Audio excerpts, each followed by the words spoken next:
إن تنصروا الله ينصركم ويثبت أقدامكم.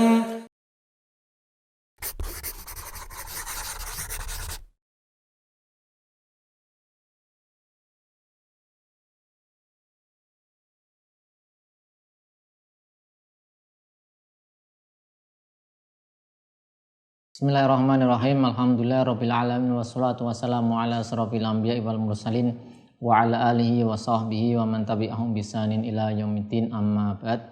Pemirsa YUPTEDU rahimani wa rahimakumullah, kita lanjutkan pelajaran kita membahas kitab Al-Waraqat karangan Imamul Haramain. Ya, kita masih di pembahasan Al-Amr, ya, pembahasan baru Al-Amr. Ya. Sebelumnya untuk masalah kalam sudah, ya, ada terbagi menjadi khobar, insya, ada juga dari si penggunaannya dibagi menjadi hakikat dan majaz. Kemudian al-amr atau perintah, ya. Di papan tulis sudah kita sebutkan poin-poin pembahasan atau kesimpulan dari matan Waraqat. Al-amr itu perintah. Kemudian kita baca perkataan musannif rahimahullah, wal amru istid'aul fi'li bil qawli mimman huwa dunahu ala sabilil wujub. Yang pertama tentang ta'rif, definisi. Amr adalah istid'a, permintaan, istid'aul fi'li, permintaan untuk mewujudkan fi'il, ya, perbuatan, ya, bil qaul, dengan diucapkan permintaan tersebut, yaitu dengan diucapkan mimman huwa dunahu, yang diminta siapa? Yang levelnya di bawahnya, ya, yang levelnya di bawahnya, ala sabil wujub, yang hukumnya wajib. Ya, ini tadi ya kita bahas itu matanya per penggalan atau per tema. Yang pertama tentang definisi. Ini tadi istid'a, maksudnya adalah tolab, tuntutan. Yaitu tadi tuntutan mewujudkan satu pekerjaan, yang tuntutan itu diucapkan, ya, dilafatkan. Yang dituntut adalah yang levelnya di bawah dan hukumnya wajib. Sehingga ini mengandung 4 qaid, ya, 4 batasan. Yang pertama adalah tolab fi'il, itu menuntut untuk mewujudkan satu perbuatan, maka keluar darinya yaitu an-nahyu, larangan. Karena larangan itu tuntutan untuk meninggalkan perbuatan, ya, bukan untuk mewujudkan. Jadi amr itu nanti lawannya nahi. Kalau amr tuntutan untuk mewujudkan pekerjaan, kalau nahi tuntutan untuk meninggalkan pekerjaan. Kemudian yang kedua, qaid kedua, ya, kita bacakan dari Husul Masarat, yaitu tolabnya itu yang dituntut adalah yang levelnya lebih bawah. Yang dituntut, yang diminta untuk mewujudkan pekerjaan, perbuatan adalah levelnya di bawahnya, di bawah yang menuntut, di bawah yang memerintah. Maka kalau meminta kepada yang levelnya di atas, ya, atau sama levelnya, maka tidak dinamakan amr menurut ulama usul fikih. Meskipun juga memerintahkan, misalnya memerintahkan yang lebih di atas atau sama, ini kalau menurut istilah usul fikih bukan amr, karena amr tadi yang menuntut levelnya lebih tinggi, yang dituntut levelnya lebih rendah, ya.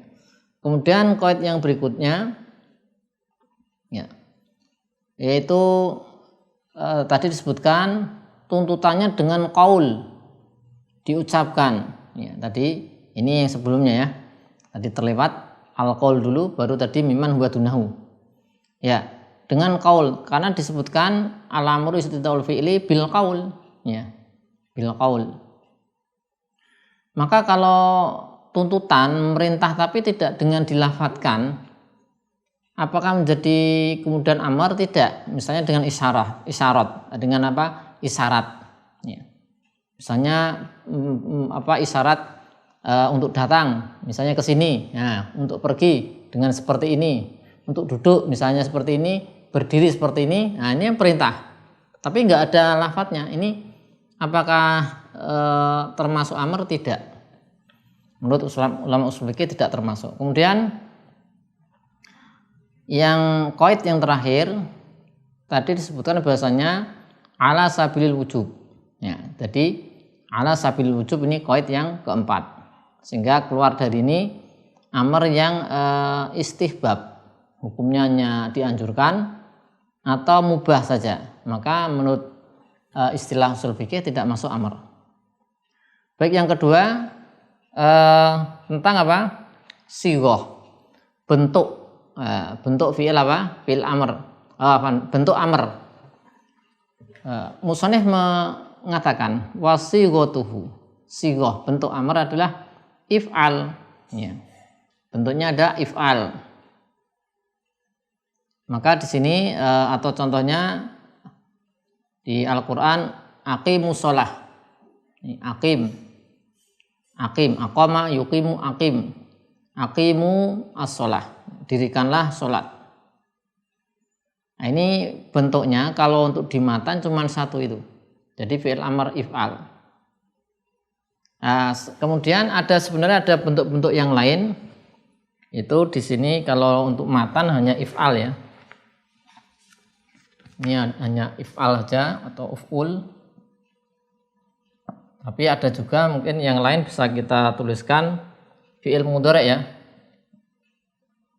Al-fi'lu al-mudhari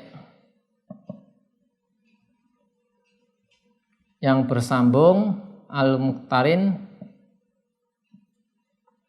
bilamul amr. Kemudian ada lafat yang khusus, misalnya lafat kataba, kutiba, kemudian furido, kemudian masdar lagi, ada juga masdar. Al-masdar, an-naib, anil fi'li. Jadi kalau di matan hanya uf'ul, if'al, if'il, tapi ada juga yang lain, misalnya fi'il mudhari bersambung dengan lamul amr. Misalnya di surat At-Tolaq ayat 7 Allah berfirman liyunfiq dzu sa'atin min sa'atih ya. Nah ini di sini berarti apa? Liyunfiq, perintah. Apakah fi'il amr? Tidak, tapi ini fi'il mudhari yang ada lamul amr. Misalnya liyajlis zaitun, nah itu juga amr itu kan, tapi fi'il mudhari dan seterusnya. Kemudian lafaz furido atau farodo, kataba, kutiba ya. Contohnya tentang ayat puasa kutiba alaikumusiyam. Maka lafaz kutiba itu diwajibkan atas kalian berpuasa, ini maksudnya ini mengandung makna perintah ya. Padahal bukan fi'il amr ya. Jadi ini fi'il apa? Madhi, kutiba. Atau farodo. Jadi yang maknanya wajib ya. Kutiba diwajibkan, farodo Rasulullah SAW shadaqatal fitri. Nah ini juga farodo. Ini mewajibkan. Ini juga makna perintah ya, mengandung makna perintah. Yang ketiga al-masdar an-naib anil fi'li. Itu masdar ya. Masdar ini ya, urutan ketiga dalam tasrif istilah ya. Misalnya daraba yadribu darban, masdarnya. Dakhala yadkhulu dukhulan. Ahsana yusinu ihsanan. Nah, contoh di Al-Quran Al-Baqarah 83 Allah berfirman wabil walidaini ihsana. Nah, ihsana ini masdar ya, tapi ini menggantikan fi'il ya. Dengan kedua orang tua maka ihsana berbuatlah baik. Nah, padahal masdar tapi bermakna perintah. Ini berkenaan dengan apa? Sigoh dari fiil, sigoh dari amr. Ya, sehingga nanti itu maknanya perintah. Nah, kemudian nanti berlaku hukum-hukum amr. Kemudian pembahasan berikutnya adalah apakah fiil amr ini berkonsekuensi berdampak wajib atau sunnah atau mubah. Maka di Waraqat disebutkan wahya indal itlaqi wa tajarrudi anil qarinati, yaitu tuhmalu alaihi. Ya, fi'il amr ketika dimutlakan enggak ada keterangan tambahan dan tajarrud kosong dari indikator, maka tuhmalu alaihi dibawa ke mana wujub tadi, ala sabilil wujub. Jadi fi'il amr hukum asalnya itu berfaedah wajib. Ya, di matan sebutkan ila madala dalilu ala anal murada minhu an-nadab atau awal ibahah. Kecuali ada dalil yang menunjukkan bahwasanya yang dimaksudkan adalah anjuran saja atau mubah. Jadi nanti perintah itu hukum asalnya wajib, sehingga kalau nggak dijalankan dosa, dijalankan dapat pahala.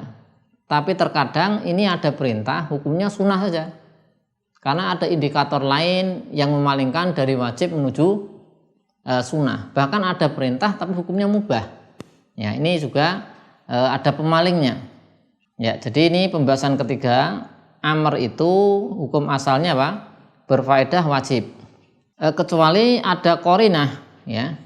Ya, tadi apa? Ada qarinah, indikator yang membawa kepada makna sunnah, yaitu dianjurkan atau mubah. Ya. Contoh di dalam hadis, solu qoblal maghrib, solu qoblal maghrib, solu qoblal maghrib, liman sya'a. Sholatlah kalian sebelum maghrib, sholatlah kalian sebelum maghrib, sholatlah kalian sebelum maghrib, liman sya'a bagi yang menginginkannya. Maka kata yang ketiga liman sya'a, ya, ini apa? Menjadi indikator bahwasanya tidak wajib. Ya. Padahal kan tadi bentuknya adalah fi'il amr, solu, sholatlah kalian. Ya. Ya. Sehingga asalnya itu wajib, sholatlah kalian sebelum maghrib. Ya. Ini kalau kita tidak belajar usul fikih mungkin bisa salah paham. Oh, berarti harus wajib sholat sebelum maghrib karena perintah. Nah, padahal ada pemalingnya, dan ini pemalingnya indikatornya terlihat ya di dalam nas itu sendiri bersambung di situ ya. Yaitu Nabi SAW mengatakan liman sya'a, bagi yang menghendaki. Berarti kalau tidak menghendaki sholat sebelum maghrib ya tidak apa-apa. Berarti hanya anjuran saja. Ya, dari wajib menjadi sunnah. Kemudian misalnya lagi di surat Al-Jum'ah di situ disebutkan wa idza qudiyatis shalah fantasiru fil ardi. Jika sholat telah ditunaikan, sholat Jumat, fantasiru fil ardi, maka menyebarlah kalian di muka bumi. Maka kata-kata intasiru ini kan fiil, fiil amr. Nah, tadi hukum asalnya kalau amr itu wajib, ya. Sehingga di sini kalau kita hanya tekstual ya, jika sholat telah ditunaikan, sholat Jumat, fantasyiru fil ardi, menyebarlah di muka bumi. Berarti harus segera setelah selesai sholat Jumat wajib ya, menyebar, mencari nafkah dan seterusnya. Kemudian kalau nggak muntasir, orangnya nggak menyebar, berarti dosa. Kalau memang ini hukumnya wajib, nah ini kan perintah. Nah, ternyata para ulama tidak menghukumi wajib, hukumnya mubah saja. Ya, di sini yang menjadi qarinah yang memalingkan dari wajib menjadi mubah itu adalah ijma. Bahasanya tidak wajib yantasir tadi. Kalau tekstualnya ketika sudah selesai sholat menyebarlah di muka bumi. Wah, ini perintah, berarti selesai sholat Jumat ya nggak boleh diam, harus menyebar kan gitu. Nggak menyebar, nggak melakukan perbuatan menyebar ya, mencari nafkah misalnya, dosa kan itu. Kalau dipahami wajib. Nah, karena perintah. Oh, ternyata para ulama ijma itu hukumnya mubah saja. Jadi berarti ada perintah dalam syariat tapi hukumnya mubah. Tidak menyebar tidak apa-apa, menyebar juga tidak apa-apa, nggak dapat pahala. Padahal perintah. Nah, karena ada indikator. Nah, ini menunjukkan tidak mudah memahami teks, ya. Jadi teks nas Al-Quran ataupun As-Sunnah itu ada yang memang sulit dipahami bagi orang biasa, bukan ulama, belum punya perangkat ijtihad, itu ada yang sulit. Jadi ada juga nanti yang mudah, ya.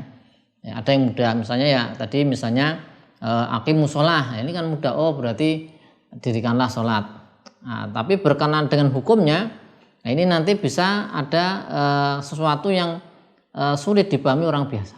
Artinya begini, ketika ada perintah fantasyiru fil ardi, orang kalau ditanya ini hukumnya apa? Ya.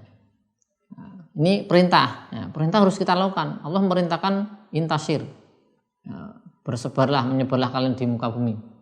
Nah, tapi ternyata ini dipahami mubah saja. Baik, kemudian yang keempat, apakah perintah itu berkonsekuensi pengulangan perbuatan? Ya. Jadi di sini disebutkan, kita lihat di matan, ya. Wala taqtadi, yaitu sigha amar, wala taqtadi at-taqrar ala sahih illa madalla dalil ala qasdi at-taqrar.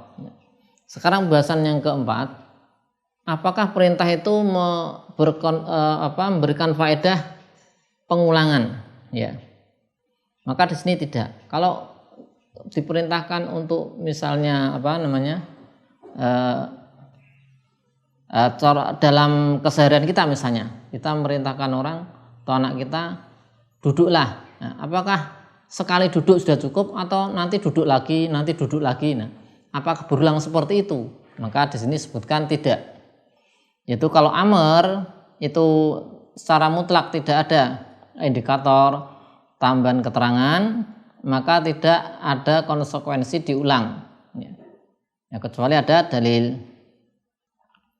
Maka kalau ada perintah, sehingga dengan pernyataan ini, dengan ketentuan ini, kalau ada perintah, ya, di dalam Al-Quran Al-Karim atau dalam hadis, ya, maka jika seorang mukallaf, yaitu muslim balik berakal, melakukan satu saja, maka sudah terbebas dari tanggungan melaksanakan perintah. Hanya satu kali saja dia sudah teranggap melaksanakan perintah. Tidak harus diulang-ulang terus. Kalau perintahnya kosong dari korinah, tidak ada korinah, ya, tidak ada keterangan tambahan. Bedanya kalau ada keterangan tambahan, ada dalil yang menunjukkan pengulangan. Contohnya kalau ada dalil lain, misalnya diberi batasan atau keterangan syarat. Contoh di Al-Baqarah 185 berkaitan dengan puasa, ya, puasa Ramadan. Faman syahida minkumus syahr, ya, falyasum, ya. Faman syahida minkumus syahra falyasum. Barang siapa di antara kalian syahida syahra, yaitu menyaksikan ada bulan hilal, falyasum, maka hendaknya dia puasa. Falyasumhu, ini kan amr, ya. Diulang enggak puasanya, maka ini, ya, maka setiap kali melihat hilal Ramadan, maka dia puasa Ramadan. Maka ini ada pengulangan. Dari mana taunya? Ya tadi dengan syarat kalau melihat hilal puasa. Ya, maka setiap kali melihat hilal Ramadan wajib dia puasa. Tahun besok melihat hilal Ramadan puasa. Tahun berikutnya lihat hilal Ramadan puasa lagi. Jadi ini ada pengulangan. Jadi berfaedah apa?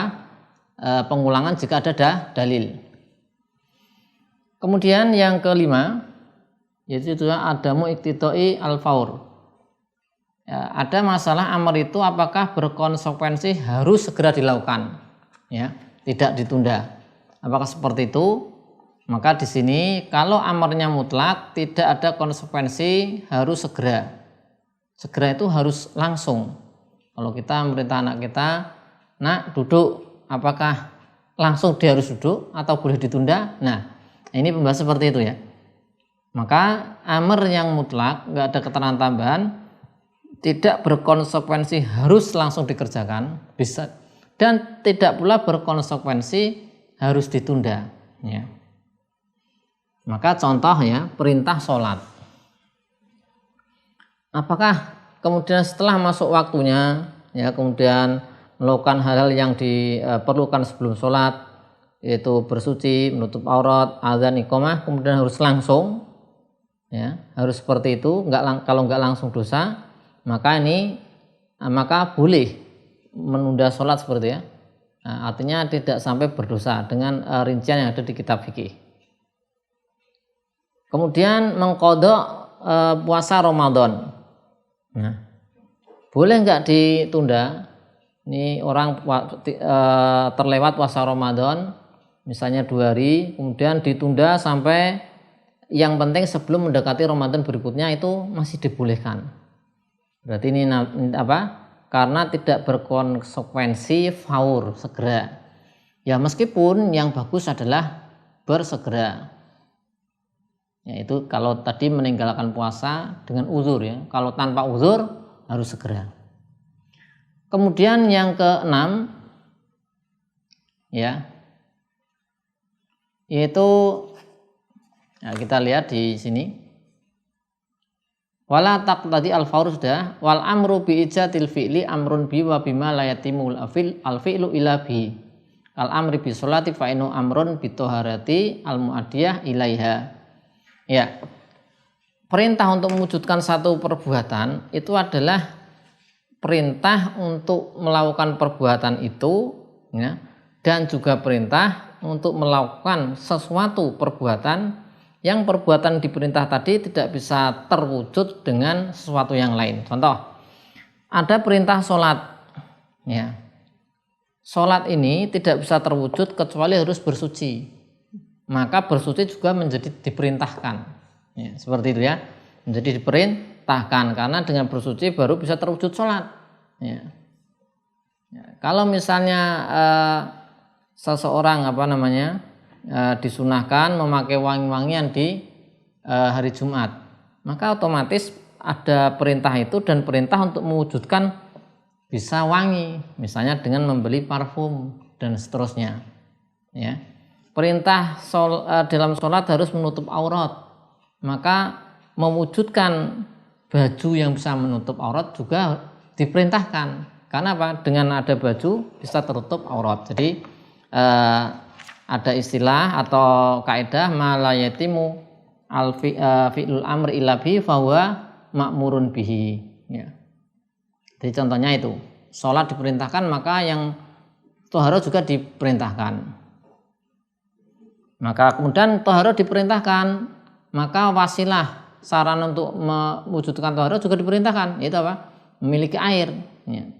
Jadi memiliki air itu diperintahkan agar bisa toharo, seperti itu ya. Sehingga kalau dia tidak mendapatkan air kecuali dengan membeli, maka wajib membeli. Kemudian yang ketujuh ya, ini belum kita catatkan. Yang ketujuh itu yaitu kita lihat di matan wa idza fuila yakhrujul ma'mur anil uhdati.